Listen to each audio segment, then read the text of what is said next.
강원도 교육청이 올해 학사 일정은 개학 연기 없이 이제 등교 수업을 확대한다고 네. 했잖아요. 좀 간단히 내용 좀 설명해 주실까요? 내용이 많이 바뀌었습니다. 작년에는 등교를 하지 않고 비대면 수업을 많이 했다면 네. 대부분이 전면 등교를 하겠다는 건데 유치원은 60명 이하, 초중 고등학교는 400명 이하 학교와 농산어촌 그리고 특수학교는 2.5단계까지 학교 자율 결정에 따릅니다. 등교를 할지 말지는. 그렇게 되면 지금 도내에 있는 유치원과 초중고교 중에 81.8%가 아마 전면 등교 대상이 되는 겁니다. 대부분이 10곳 중 8곳은 네. 대부분이 이제 가게 되는 건데 네. 좀 많이 바뀌었어요. 그래서 이 등교 수업과 원격 수업을 병행할 때는 뭐 유치원과 초등학교 초등 1, 2학년은 거리두기 2단계까지는 매일 등교를 하고 그리고 고3은 이제 상급 학교 이제 진학을 해야 되니까 취업도 있고 여긴 또 우선 등교를 하게 됩니다. 네. 뭐 이런 것들이 되게 많이 바뀌었는데 자세한 거는 도교육청 홈페이지를 통해서 좀 확인을 해주셨으면 좋겠고 네. 가장 크게 달라진 거는 그전에는 도교육청이 이 강원도 전체 학교 유치원에 대해서 이렇게 관리를 했다면 지금은 지자체와 협의를 해서 지역교육지원청이 지역 여건에 맞게 결정을 하게끔 나눠준 것이 가장 큰 이 차이점으로 보여집니다. 지난해 진짜 3월 이맘때 막 등교한다, 네. 연기됐다, 막 이걸로 몇 번을 혼란을 겪었잖아요. 심지어 갔다가 온 적도 있어요. 그렇죠. 맞아요. 일단 학부모님들은 좀 반기실 것 같다는 생각이 드네요. 네. 근데 또 좀 걱정이 되는 게 이제 코로나19 상황에 따라서 이게 또 달라질 수 있을 것 같은데 거기에 대한 좀 대비는 어떻게 이루어지고 있을까? 이것도 좀 생각을 해봐야 될 것 같습니다. 일단은 뭐 제일 중요한 게 방역이라서 방역이 잘 이루어져야 이 학부모들이 안심하고 보낼 수 있고 네. 학생들도 가서 좀 편하게 그리고 재미있게 이 학교 생활을 할 수 있을 것 같은데 지금 뭐 문제되는 것들이 몇 가지들이 있습니다. 뭐 이 방역 관리 인원이 뭐 배치가 좀 적게 된다든지 네. 여기에 이제 제일 중요한 게 급식 다 계속 마스크를 쓰고 있는데 밥 먹을 때는 이제 마스크를 벗잖아요. 그렇게 되면 거기서 전파가 될 수 있다. 그래서 뭐 어느 학부모들은 난 급식만은 빼주세요 라고 하는 학부모들도 많고 그래서 이런 것들이 빨리 좀 정리가 돼야 되지 않을까 이런 생각이 드네요. 코로나가 장기화되면서 사실 지금 이제 온라인 수업으로 많이 하고 있잖아요. 앞으로도 이제 온라인 수업이 대세가 될 것 같은데 사실 학교에서도 이미 많이 온라인 수업이 좀 정착이 되지 않았나요? 네. 온라인 수업도 정착되고 또 이렇게 칸막이 같은 것도 다 지금 마련이 된 상태라서 학교에서도 좀 어느 정도 좀 면역력이 생긴 거 아닌가. 그래서 일단 좀 아이들을 우선 일단 학교에 보내보고 조금 발생할 수 있는 문제들은 계속 수정해 나가는 작업이 필요할 것 같고 정말 장기적으로 쭉 그냥 대비를 해서 면역력을 쌓아 나가는 수밖에 없겠다. 이런 생각도 좀 드네요. 네. 3월에 이제 개학을 하는 거잖아요. 이제 그 전에 이제 뭐 특별 방역하고 있는데 아까도 저희가 잠깐 얘기를 했지만 좀 여러 가지 문제들이 예상이 되고 있습니다. 그 중에 하나가 학교 감염병 대응 인력 축소 논란인데요. 이 내용 좀 설명을 해주실까요? 네, 요거 정교조 강원지부에서 최근에 성명을 냈었던 내용이에요. 네. 지금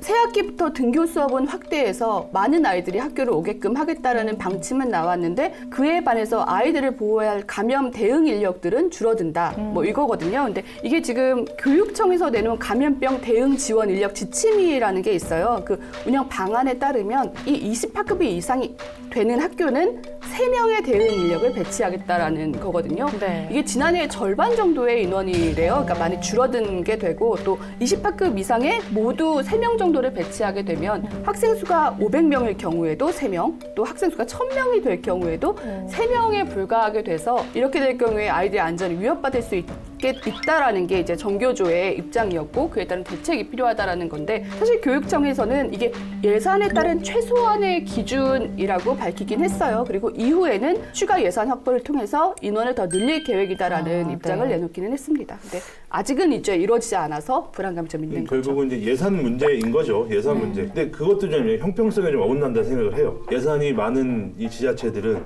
네. 뭐 더 많이 배치를 해주고 그렇죠. 또 예산이 부족한 지자체들은 더 많이 배치를 못한다고 하면 이 중앙정부에서 균등하게 좀 이 배분을 해서 다 모두가 안전하게 학교를 다닐 수 있게 하는 게 맞지 않았나 네. 하는 생각이 듭니다. 네. 장 교수님 말대로 일부 지역에서는 학생 몇 명 기준, 뭐 140명 기준당 1명 이런 식으로 배치되는 지역도 있긴 하더라고요. 그러니까 어느 지역에 사느냐에 따라서 누릴 수 있는 혜택이 달라지면 안 좋을 것 같습니다. 또 그 외에도 교육부에서 이제 원격 수업을 듣는 학생도 급식을 지원해야 한다 했다가 도교육청은 그게 불가하다는 입장을 내놨었죠. 네. 이거는 좀 어떤 내용일까요? 그러니까 우리 변호사님이 처음 얘기했던 것처럼 정부에서 혼자 방치된 아이들한테 점심을 제공하자라는 것 같아요. 네. 근데 문제점이 여러 가지가 있습니다. 네. 일단은 지금 도교육청에서는 일단 전면 등교를 확대하겠다 하고 이제 못 오는 학생들은 여기까지 와서 밥을 먹어야 된다라는 건데 그렇게 되면 급식소 운영에 좀 차질이 있을 것 같고 네. 또 먼 거리에 있는 학생들은 어떻게 해? 여기를 그러니까 초등학교나 이런 것들은 이제 학교가 가까이 있기 때문에 한다고 쳐도 고등학교나 중학교는 이 지역에서 좀 떨어진 곳에서 다니는 학생들은 밥을 먹으러 또 거기까지 가야 가야 됩니다. 버스를 타고 아니면 자전거를 타고 그렇죠. 택시를 타고 가야 되는데 그럼 가서 밥만 먹고 오냐? 그것도 웃긴 거죠. 그렇죠. 밥만 먹고 오냐? 그럼 가면 또 누구 만나고 또 가다 또 누구 만나고 이런 경우도 있어서 근데 부모들도 약간 꺼려하는 거죠. 네. 우리 애가 거길 가요? 이게 반문을 해야 되는 밥 먹으러 거길 가야 된다고요?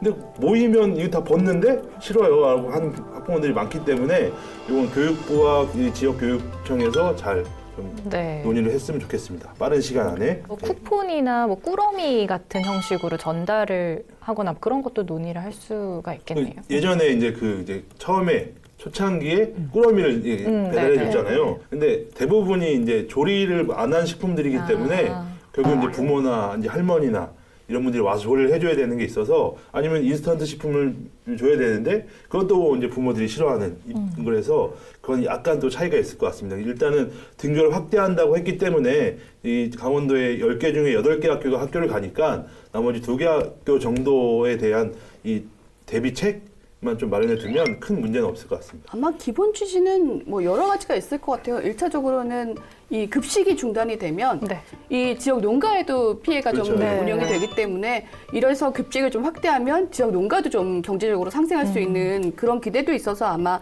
이게 운영이 되지 않았을까 싶고 또 다른 하나로는 저희 아까 말씀해 주셨지만 맞벌이 부부라든가 혼자 아이를 키우고 계신 부모 같은 경우에는 아이들을 혼자 두고 갈 경우 굉장히 불안하실 수 네. 있잖아요. 밥을 먹을 수 있을까? 뭐 이런 상황 속에서 긴급 돌봄의 방안 중에 하나로 이 아이들도 급식을 통해서 이제 식사를 해결할 수 있게 도움을 주자라는 취지가 아니었을까 생각이 들어요. 그런 취지에서 시작이 된 것 같고 저의 생각에도 이게 어떤 사전 계획에 아이들을 위한 방역이라든가 아이들의 뭐 동선에 대한 안전 조치가 좀 미리 이루어진다라면 좋은 취지에 좋은 결과가 되지 않을까라는 생각이 또 드네요. 또 걱정되는 문제 중 하나가 바로 학력 저하 문제입니다. 아무래도 좀 초등학교 1학년 학생들은 학교를 잘 안 갔다가 이제 2학년으로 올라가는 거잖아요. 그만큼 좀 걱정되는 게 많을 것 같은데 좀 대책은 어떤 게 있을까요? 그러니까 초등학교 1학년이 되게 중요한 게 뭐냐면 초등학교 1학년 학생들이 집중할 수 있는 시간이 10분 정도밖에 안 된대요. 집중할 수 있는 시간을 늘려서 한 3학년 때까지 40분을 만들고 그 다음에 이제 중학교를 가면 좀 더 늘리고 고등학교 때는 또 열심히 공부를 해야 되니까 네. 하루 종일 앉아 있어야 되고 이런 거를 체계적으로 하는 건데 지금 그걸 못 하기 때문에 얘네들이 지금만 문제가 아니라 나중에 이제 중학교, 고등학교를 가서도 과연 집중할 수 있는 시간이 보장할 수 있을까라는 이런 얘기도 많이 있고요. 도교육청의 그 교육 방침을 보면 전학년 거에 대한 거를 다시 복습하는 시간을 마련해주고 그리고 온라인 수업에 대한 이렇게 못하는 친구들이 있기 때문에 온라인 수업 도우미도 배치를 해준답니다.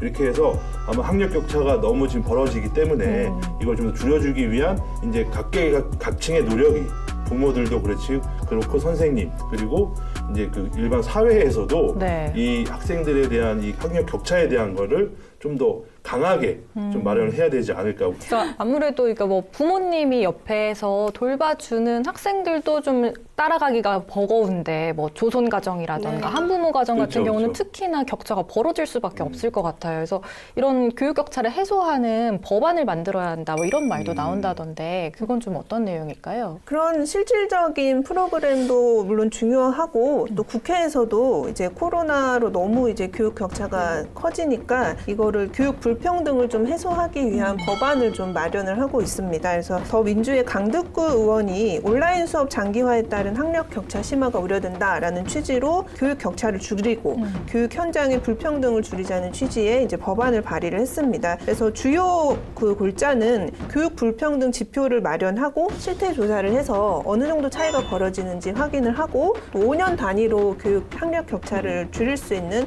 그런 기본 계획을 수립을 하고 또 정책을 또 추진해서 성과를 보고하는 그런 교육 격차 해소를 할 수 있는 법안을 좀 준비를 하고 있는 상황입니다. 일단 좀 발의가 된 상태인데 네. 좀 통과가 돼서 좀 부모의 경제력이나 또 가정 환경에 따라서 학력 격차가 벌어지는 일이 좀 줄어들 수 있었으면 좋겠습니다.